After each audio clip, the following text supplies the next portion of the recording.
speech and builds self-esteem. Next, the same speech reaches out to different people and they all have different perspectives on the same topic. So with different perspectives, it gives scope for newer ideas and hence more improvement. The first 3 points which I listed are from the speaker's point of view. But for an evaluator, it helps hone an evaluator's listening, speaking and analyzing skills. The basic guidelines you need to keep in mind while evaluating a speech is, first and foremost, evaluate the speech and not the speaker. Your aim should be to motivate and encourage the speaker to want to come back and do a better job next time, not withdraw into a shell.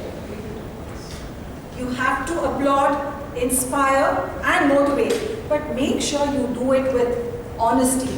Do not flatter. Overwatering a plant will only ruin it. Finally, the opinion you're presenting is just yours. So don't generalize by using terms like we and us. Evaluation to me is made up of 3 stages. Stage 1, what you do before a speech. Stage 2, what you do during a speech. And stage 3, what you do after a speech. Now stage 1, do your spade work before the speech. Prepare your soil, your ground. Firstly, read the manuals, understand the objectives of the project speech which is being presented and every speech before that, every project before that. Also go through the evaluation guidelines because the requirements for every speech are going to be different. Second, take the manual of the speaker and go through the previous evaluations to see what suggestions have been given and whether the speaker has been able to implement any of those suggestions. Third, speak to the speaker about any specific concerns he or she may have. In this context, I would like to say that some people had earlier brought up this point whether it is allowed to see a speech before the speaker speaks on stage. There is nothing to stop you from seeing the speech if the speaker is willing to show you the script. But personally, I would think the surprise element goes away from it when you already know the content. The next point, equip yourself with quotes. The quote could be related to the theme of the day. It could be about the topic of the speaker or just about effective speaking. If you notice today, both Padma and I started with a quote. You will always find some place where you can introduce that quote. It is not necessary that you have to use a quote, but they come in very handy for openings and closings. For example, the secret of getting ahead is getting started, said Mark Twain. But make sure you know who has quoted that. Okay. I've given you a few examples. Now this is the point which I truly believe in. Keep a list of suitable adjectives. Now what happens is most of us use words like lovely, beautiful, splendid, fantastic. These are all-purpose adjectives. You can say beautiful weather, beautiful person, beautiful story. But choose adjectives which are more apt for the context. Interesting story, a thought-provoking idea, a captivating opening, energetic delivery. So they bring out the emotion better. We move on to stage 2 of evaluation. That is the most important, when you have to listen, observe and analyze simultaneously. Broadly, every evaluation has 2 branches to it. One is content and the other is delivery. Under content, firstly, you need to see if the objectives of the project have been met and the objectives of the earlier projects. I'm not going into the objectives of the projects because I think we all know them. Second, any speech will make a great impact if the opening is some attention grabbing. So make sure, check to see if the speaker's opening and closing were like that. Next, the structure of your speech. Did the speech have an opening, body, closing? Was there a free flow within the paragraphs and the ideas? Language, obviously you will talk about the grammar of the language. What were the lovely phrases, unusual phrases or quotes which the speaker used? I think most of you will agree with me that what really appeals to any audience is humor.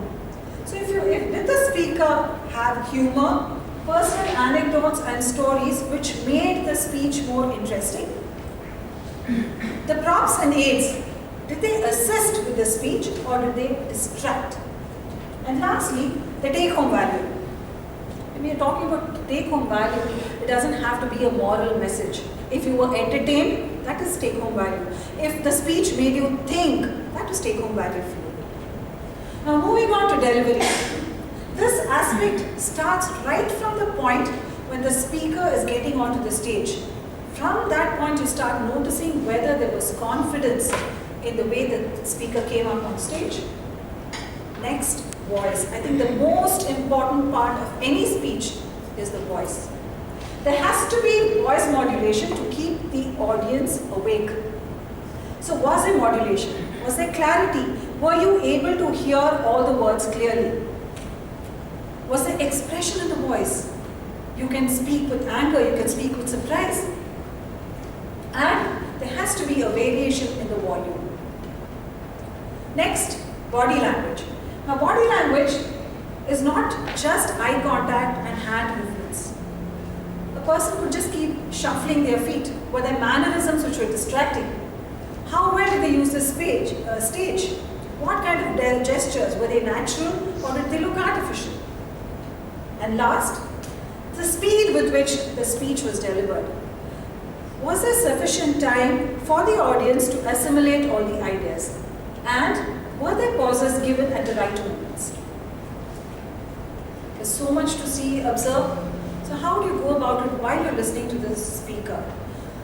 You should concentrate more on listening and less on writing. So what you can do is make a table like this with all the aspects you're going to evaluate. Put ticks and crosses against them as and when you found something to be good or lacking. Say, suppose you found the opening amazing. What you can do is put a tick against it and just put a small note there, captivating quote. Build on it later. Again, if you found the voice was not modulated enough, under suggestions you could say lacking expression. Build on it later. So just use ticks and crosses while you're listening to the speech. Once you've finished and you have all your ticks and crosses, there's going to be so much in that paper which you have. So what do? You need to pick and choose what you want to say and what you want to remove. So remove the weeds that you don't want. Collect your thoughts. If you have any doubts, check it out with the speaker. Structure your points and plan both your opening and your closing. Choose only 2 or 3 main strengths and 2 or 3 areas of improvement. If you find that your speaker has a whole lot of strengths, choose those which are a little unique.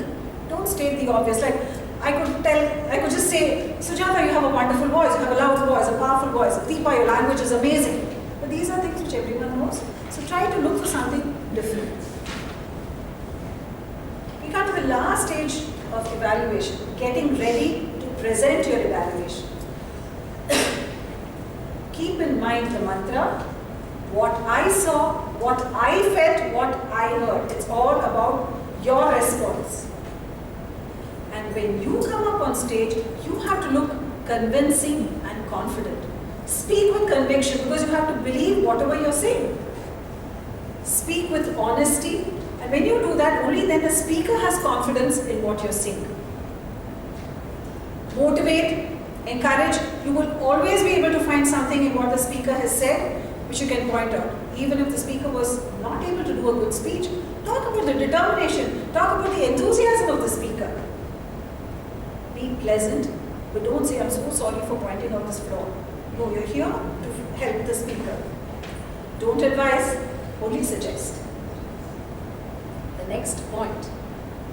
Choose your words correctly, because these words are either going to make your plant flower or wither.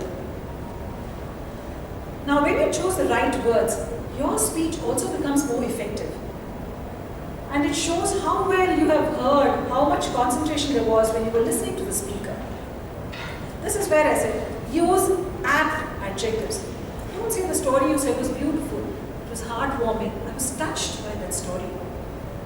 That message you gave me made me think, it was a thought-provoking message. Include brief references. Do not take large quotes from the speech because that is being repetitive. Just make brief references to anything which the speaker may have said, a couple of phrases. Hats off to your imagination. I loved the way you did this. Now, you're on stage and you're doing your final presentation. Start with an opening that will create an impact. Mark Twain said, the secret of getting ahead is getting started. And my God, you started with a bang. Okay, that will draw your audience to you. Briefly review the speech. All that you have in your paper, those little ticks. Don't elaborate on anything. Just, it was well structured. You had a good purpose. The language was amazing. You had appropriate gestures. So you covered all the objectives of projects 2 to 5. And you started with an entertaining anecdote and you moved on to a content which had so much humor that I was smiling throughout. The visual imagery you created was brilliant, and the way you spoke, your delivery had a lot of poise and confidence. Now move on to the strengths. Remember, highlight only 2 of them. What appealed, I know all this I've said, but what appealed most to me in your speech was number 1. It always helps when you point out with a number because then the speaker knows number 1, number 2, number 3.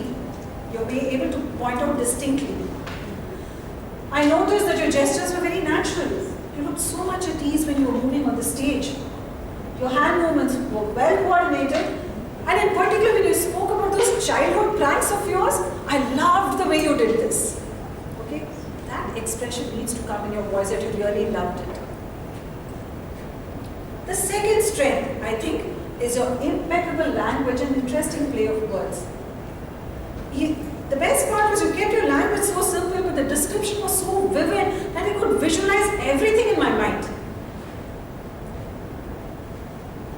I know you're a confident and natural speaker, but I have a couple of suggestions to make that would enhance your speech. So now we are talking about the areas of improvement. First one, voice. Your gestures were wonderful, but then I found expression lacking in your voice.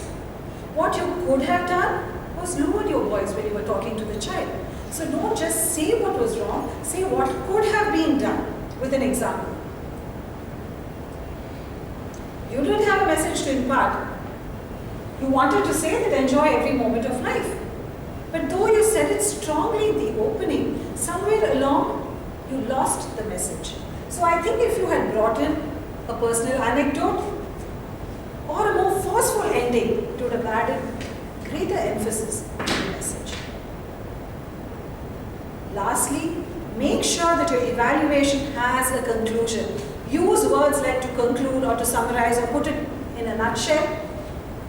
It was well researched, well structured, and well delivered with poise and conviction. Your opening was captivating, your content was entertaining, but the closing could have been a little stronger. With a little more voice modulation and expression, you can capitalize on that powerful voice you have. So what you're trying to do is you're going to end it on a positive note. With this, I come to the end of my education session. As an evaluator, you're playing a very, very important role because you can lead your speaker up the next step with your evaluation. Over to you.